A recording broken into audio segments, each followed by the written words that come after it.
Joe Rogan. Joining the broadcast team in 1997, Rogan, an upcoming comedian at the time, would be told by his manager to quit the commentating gig with the UFC as the pay and the notoriety of the promotion at the time was nowhere near what it is now. However, due to Joe being a huge martial arts fan, he would stay at the company to commentate, getting to watch the fights front row. He would eventually turn into the most well-known voice in the UFC with his iconic reactions and solid analysis. Joe now hosts one of the most popular podcasts in the world and mainly commentates at American pay-per-view events. Mike Goldberg. Around the same time Rogan joined the commentary team, Goldberg would make his introduction to the UFC. With iconic lines such as, "Here we go!" and "It's all over!" He would work alongside his partner Joe Rogan for nearly 20 years at the company and cement himself as a familiar and iconic voice to all fight fans. He would part ways with the company in 2016 and has since commentated for fight promotion Bellator.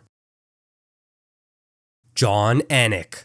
After the departure of Mike Goldberg, the UFC would need a new head commentator. Anik, who had joined the promotion in 2011, would replace Goldberg, much to the distaste of many fans. However, due to Anik's in-depth research of the fighters and his solid play-by-play, many fans would come to enjoy Anik as the new head commentator. Anik currently commentates at every pay-per-view event as well as many fight nights.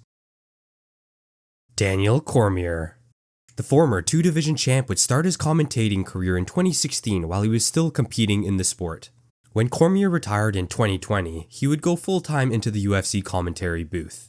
Due to his in-depth wrestling knowledge and genuine excitement for the fights, Cormier would become a staple on the commentary team. Along with calling every pay-per-view, Daniel is also a full-time wrestling coach.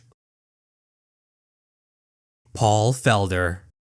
Former veteran of the lightweight division, Felder would start his pundit career alongside his fight career, where only 2 years after fighting in the promotion, he would get his first commentary gig. He would appear sporadically on fight shows during his fighting career, but since retiring in 2018, Felder would become a full-time commentator with the company. Paul is a fan favorite and is incredibly knowledgeable of the sport, with an ability to explain techniques used in the cage in depth and efficiently. Michael Bisping. Another former fighter of the UFC, Bisping would switch over to the booth following a decorated career with the company, including obtaining the middleweight belt. His commentary career would start in 2019, commentating Dana White's Contender Series, but he would eventually start calling the occasional fight night as well as every UFC card in the UK. Apart from commentating, Bisping also runs a podcast with Anthony Smith and is active with his YouTube channel. Kenny Florian. Kenny was the first UFC fighter turned commentator. The veteran of the sport would start commentating during his career, but would eventually retire in 2011 and commentate full-time with the UFC. He would also branch off and host a variety of MMA shows from the UFC ESPN deal. He would eventually leave the company in 2021 due to signing an exclusive deal with the PFL. Dominic Cruz.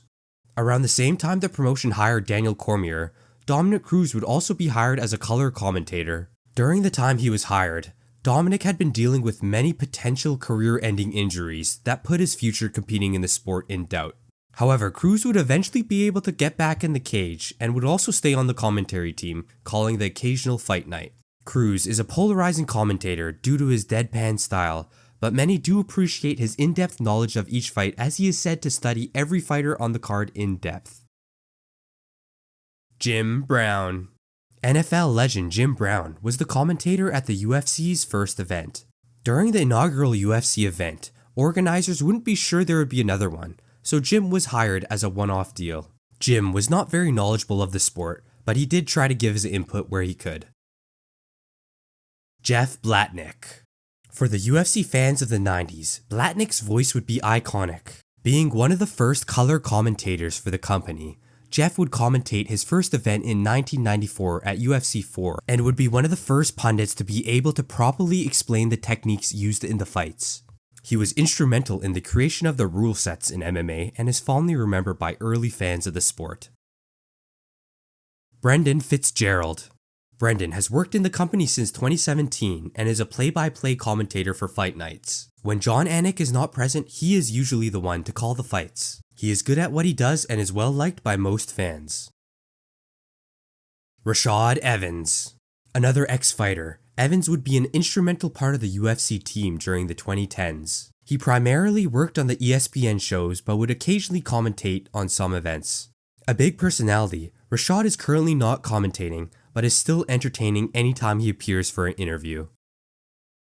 Thank you for watching, and I'll see you guys in the next one.